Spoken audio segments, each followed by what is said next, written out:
हार के लिए उनके खिलाफ कार्रवाई होनी चाहिए। होनी चाहिए। कौन लोग? पार्टी जांच करेगी।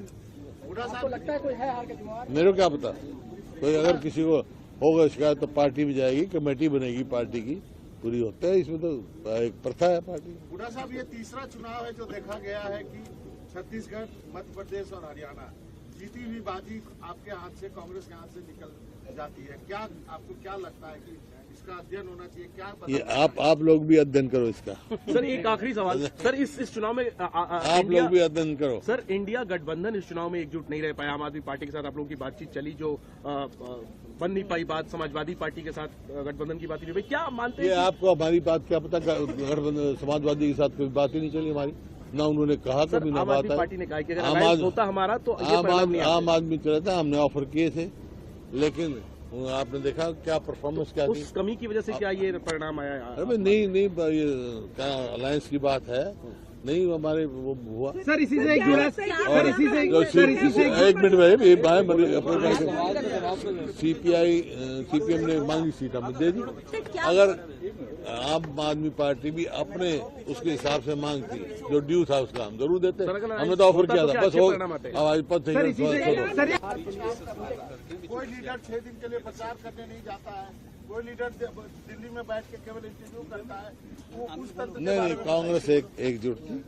ये तो आप लोगों की बात कहानी थी। अब बीजेपी का तो आप देख रहे नहीं, विद साहब कहीं घर से नहीं निकले, रामविलास जी शर्मा जी टिकट काट दी गई थी, वो तो अलग बात है। देखो, कोई भी प्रजातांत्रिक पार्टी होगी, लोकतांत्रिक पार्टी होगी, मतभेद स्वाभाविक हो सकते हैं, लेकिन मनभेद किसी का नहीं था। साहब, कुमारी शैलजा ने आज सवाल उठाया है कि प्रॉपर कोऑर्डिनेशन नहीं था, तालमेल नहीं रखा गया था प्रॉपर। कुमारी शैलजा ने कहा है कोऑर्डिनेशन रखना किसका काम है?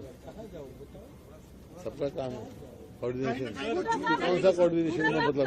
की बात जब आप कर रहे हैं तो क्या आप ईवीएम की ओर इशारा कर रहे हैं? क्योंकि आपकी पार्टी ने कहा कि स्लो रिजल्ट जो है वो अनाउंस किए जा रहे नहीं, थे। कुछ ना कुछ है ना, जब इस बात की वो करेंगे।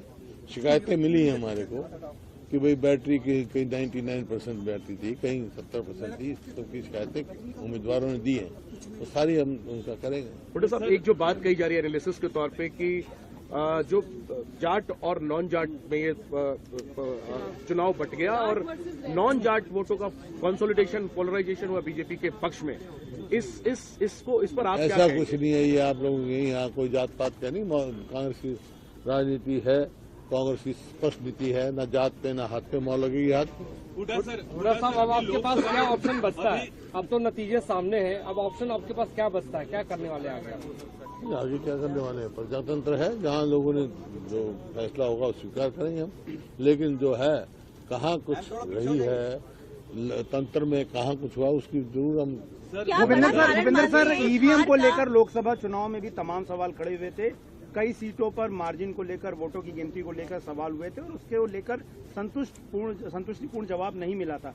अभी जिस तरह के सवाल उठ रहे हैं 99% और 66% वाला, जहाँ पर नई ईवीएम्स का इस्तेमाल हुआ, बता चुके हो आपको, लेकर किस तरीके से बता चुका मैंने। रिप्रेजेंटेशन वो एआईसीसी में जयराम ने कहा है, वो करेंगे बात। जयराम जी ने कहा है कि आज जाएंगे। जयराम जी ने कहा है कि इस रिजल्ट को कांग्रेस स्वीकार नहीं करेगी। एक अलग चीज होती है, तंत्र का कितना रोल है, इसकी जांच करेंगे हम, क्योंकि बहुत सारी सीटें थोड़ी वोटर से आ रहे हैं, थोड़ी वोटर से आ रहे हैं, और कई जगह से शिकायतें भी मिली हैं।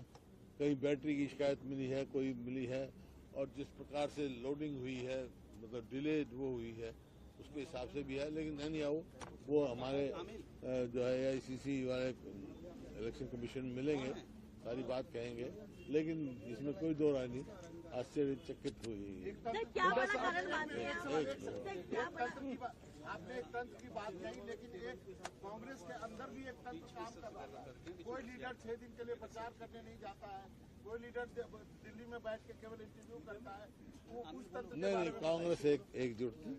ये तो आप लोगों की बात कहानी थी। अब बीजेपी का तो आप देख रहे नहीं, विद साहब कहीं घर से नहीं निकले, रामविलास जी शर्मा जी टिकट काट दी गई थी, वो तो अलग बात है। देखो, कोई भी प्रजातांत्रिक पार्टी होगी, लोकतांत्रिक पार्टी होगी, मतभेद स्वाभाविक हो सकते हैं, लेकिन मनभेद किसी का नहीं था। साहब, कुमारी शैलजा ने आज सवाल उठाया है कि प्रॉपर कोऑर्डिनेशन नहीं था, तालमेल नहीं रखा गया था प्रॉपर। कुमारी शैलजा ने कहा है कोऑर्डिनेशन रखना किसका काम है? सबका काम है कोऑर्डिनेशन बूटा साहब, कौन सा कोऑर्डिनेशन का मतलब तंत्र नहीं। की बात जब आप कर रहे हैं तो क्या आप ईवीएम की ओर इशारा कर रहे हैं, क्योंकि आपकी पार्टी ने कहा कि स्लो रिजल्ट जो है वो अनाउंस किए जा रहे नहीं, थे। कुछ ना कुछ है ना, जब इस बात की वो करेंगे। शिकायतें मिली हैं हमारे को कि भाई बैटरी की कहीं 99% बैटरी थी, कहीं 70% थी, इस सब की शिकायतें उम्मीदवारों ने दी हैं, तो सारी हम उनका करेंगे। बूटा साहब, एक जो बात कही जा रही है एनालिसिस के तौर पे कि जो जाट और नॉन जाट में ये चुनाव बट गया और नॉन जाट वोटों का कंसोलिडेशन, पोलराइजेशन हुआ बीजेपी के पक्ष में। इस पर आप क्या ऐसा कहेंगे? कुछ नहीं है, ये आप लोगों के यहाँ कोई जात पात का नहीं। कांग्रेस की राजनीति है, कांग्रेस की स्पष्ट नीति है, न जात पे न हाथ पे मौल लगेगी हाथ। बूटा साहब, अब आपके पास क्या ऑप्शन बचता है? अब तो नतीजे सामने हैं, अब ऑप्शन आपके पास क्या बचता है? क्या करने वाले आगे? आगे क्या करने वाले हैं? प्रजातंत्र है, जहाँ लोगों ने जो फैसला होगा वो स्वीकार करेंगे हम। लेकिन जो है, कहाँ कुछ रही है तंत्र में, कहाँ कुछ हुआ, उसकी जरूर हम। भूपेंद्र सर, ईवीएम को लेकर लोकसभा चुनाव में भी तमाम सवाल खड़े हुए थे। कई सीटों पर मार्जिन को लेकर, वोटों की गिनती को लेकर सवाल हुए थे और उसके लेकर संतुष्टिपूर्ण जवाब नहीं मिला था। अभी जिस तरह के सवाल उठ रहे हैं 99% और 66% वाला, जहाँ पर नई ईवीएम्स का इस्तेमाल हुआ, बता चुके इनको आपको, लेकर किस तरीके से बता चुका मैंने। रिप्रेजेंटेशन वो AICC में जयराम ने कहा है, वो करेंगे बात। जयराम जी ने कहा है कि जाएंगे। जयराम जी ने कहा है कि इस रिजल्ट को कांग्रेस स्वीकार नहीं करेगी।